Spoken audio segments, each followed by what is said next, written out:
Hello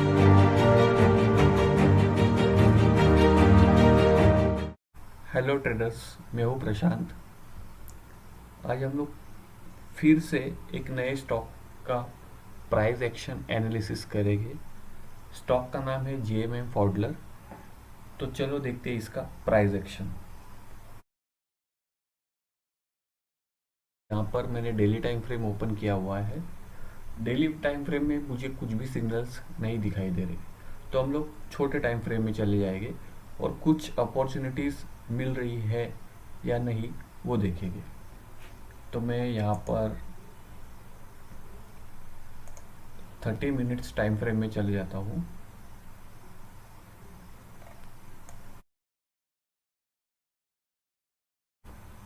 तो हमें यहाँ पर एक inverse head and shoulder pattern दिख रहा है, जो एक बुलिश पैटर्न होता है। तो हम लोग पहले इसे ड्रॉ कर लेंगे तो आपको पता चलेगा कि पैटर्न कैसे होता है।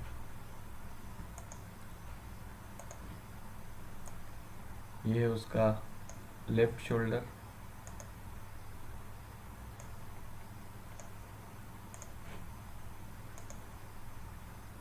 हेड,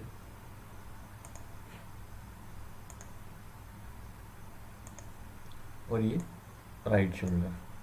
अब हमें इसका नेक लाइन ड्रॉ करेंगे। जिस लेवल के बाद वो ब्रेकआउट हुआ है वो लेवल हम फाइंड आउट करेंगे।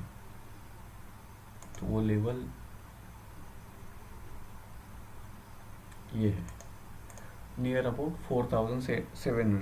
आप यहाँ पर देखा होगा आपने, यहाँ पर रेजिस्टेंस था, यहाँ पर रेजिस्टेंस था, और ये बड़ा सा ब्रेकआउट हो चुका है आज 30 मिनट्स टाइम फ्रेम में। यहाँ पर टाइम फ्रेम देख पा रहे हो, 30 मिनट्स टाइम फ्रेम में बड़ा ब्रेकआउट, उसके बाद रिटेस्ट के लिए आ चुका है।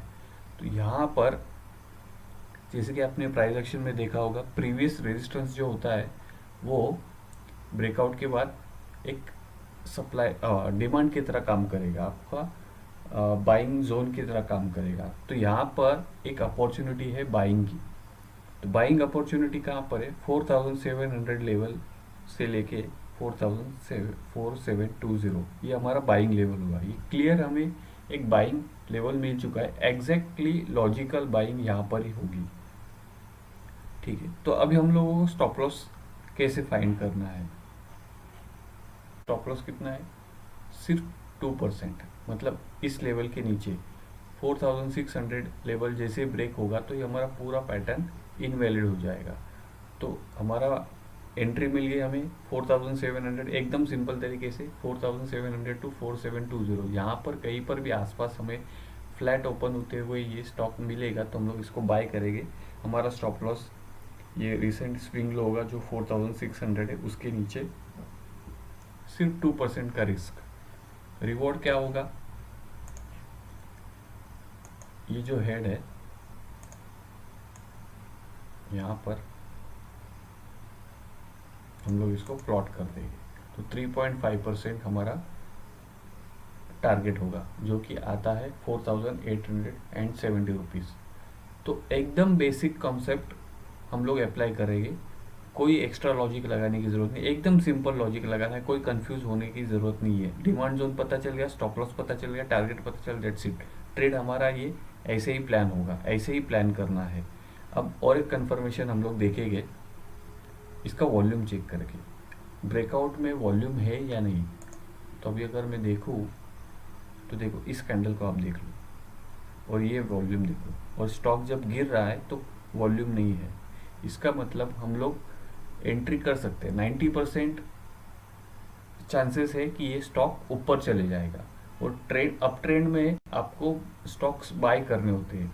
हमें स्टॉक्स को बाय करना प्रेफर करना होता है कोई भी अप ट्रेंड मार्केट में। तो हमारा ट्रेंड भी अप है, पैटर्न भी बुलिश है, प्लस वॉल्यूम के साथ ब्रेकआउट हुआ है। सब कुछ सिग्नल्स हमें प्रॉपरली मिल रहे हैं और एग्जैक्टली हमारे जोन पे आ चुका है। हम लोग यहाँ पर बाय नहीं करेंगे, हम लोग हमारे इस लेवल पे बाय करेंगे जहाँ पर रिट्रेस, जहाँ पर डिमांड जोन है, एक्चुअल डिमांड जोन वहाँ पर है, हम लोग वहाँ पर। ब्रेकआउट कैंडल के बाद कभी भी बाय नहीं करना होता क्योंकि वो फॉल होता है। अभी इस कैंडल के बाद लोगों ने बाय किया होगा, वो ट्रैप हो चुके हैं, बेचारों का स्टॉप लॉस हिट हो गया और वो एग्जिट हो गए। तो हम एक्चुअल यहाँ पर तो बाइंग थी और वो एग्जिट हो चुके हैं अभी। और एक हम लोग एडिशनल पॉइंट यहाँ पर देखेंगे, जैसे कि ट्रेंड जानने के लिए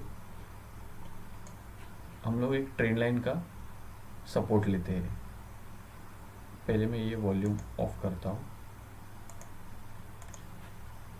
ये देखो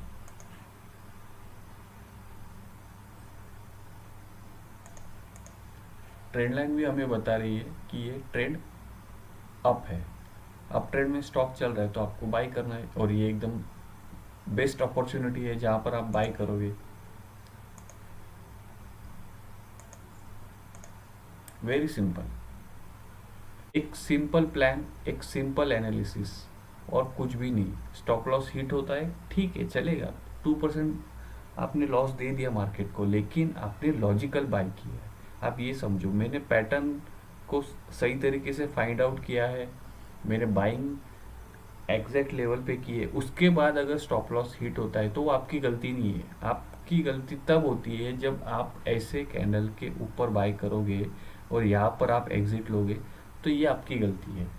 आपकी अगर यहाँ पर आपने बाई किया और मार्केट में पैनिक सिचुएशन, कुछ भी सिचुएशन क्रिएट होती है, उसके बाद अगर स्टॉप लॉस हिट होता है तो वो आपकी गलती नहीं है।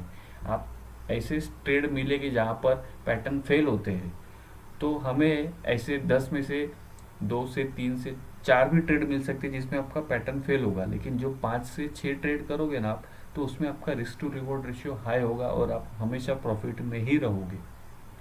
तो सिंपल प्लान करना है और सिंपल ट्रेड करना है, बस, और कुछ भी नहीं करना है।